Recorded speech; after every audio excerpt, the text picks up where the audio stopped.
Time travel यानी समय यात्रा ये एक ऐसा विवादित विषय रहा है जिसे पूरी दुनिया में कई लोग इसे सच मानते हैं तो कई इस पर विश्वास ही नहीं करते। दुनिया भर में एक से बढ़कर एक वैज्ञानिकों ने टाइम ट्रेवल पर थ्योरीज दी, लेकिन किसी भी थ्योरीज को प्रमाणित नहीं किया जा सका और सभी थ्योरीज विरोधाभासी रही हैं। लेकिन सभी थ्योरीज में एक बात कॉमन थी और वो थी स्पीड यानी गति।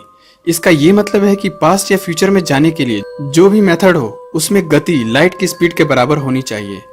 महान साइंटिस्ट आइंस्टाइन के अनुसार ब्रह्मांड में अलग अलग जगहों पर अलग अलग समय होता है। जैसे पृथ्वी को अपनी धुरी पर एक चक्कर लगाने में 24 घंटे लगते हैं, वहीं जुपिटर को अपनी धुरी पर एक चक्कर लगाने में 10 घंटे लगते हैं और ऐसे ही धरती का एक साल जुपिटर के 11 साल के बराबर होता है।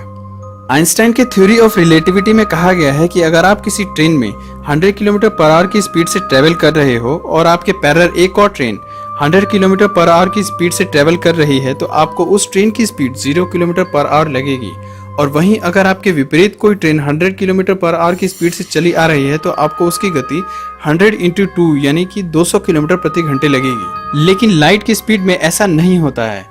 आप लाइट के पैरेलल या लाइट के विपरीत चाहे किसी भी गति से जाएं, आपको लाइट की स्पीड सेम ही दिखेगी, यानी कि 3 लाख मीटर प्रति सेकंड।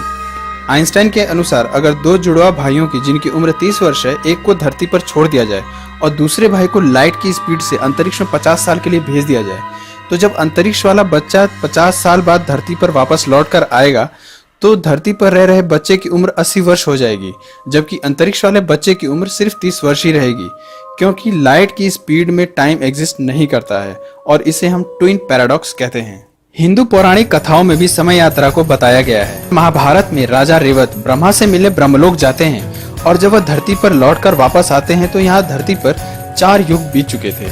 जरा सोचिए, पौराणिक कथाओं से पता चलता है कि उस समय के लोग कितने विकसित थे जो टाइम ट्रेवल करते थे, जबकि हम आज कल्पना मात्र करते हैं। कुछ सिद्धांतों में कहा गया है कि अगर हम अपने पास्ट में चले भी गए तो हम उसे सिर्फ देख सकते हैं, उसमें कुछ बदलाव नहीं कर सकते।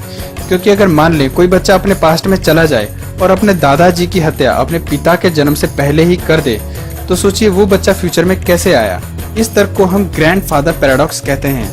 वहीं हम भविष्य में जा भी सकते हैं और उसमें बदलाव करने के लिए अपने वर्तमान में सुधार भी कर सकते हैं। ऐसा माना जाता है कि जो भी चीज ब्रह्मांड में घटित होता है वो दृश्य और साउंड किसी न किसी डायमेंशन में मौजूद रहता है। तो अब अगर हमें किसी भी घटना या पास्ट को देखना हो तो हमें उस डायमेंशन में जाने का तरीका खोजना होगा। धरती पर आज भी ऐसे साधु संत महात्मा हैं जो किसी व्यक्ति का पास्ट या फ्यूचर बता सकते हैं। आखिर अध्यात्म में ऐसा क्या है जिससे कि वो सिर्फ आंखें बंद करके किसी का पास्ट या फ्यूचर बता देते हैं? कहीं ये टाइम ट्रेवल ही तो नहीं जिसमें वो अपनी फिजिकल बॉडी को एक जगह पर रखकर दूसरे डायमेंशन में चले जाते हैं और वो सब देख पाते हैं जो आम इंसान नहीं देख सकता?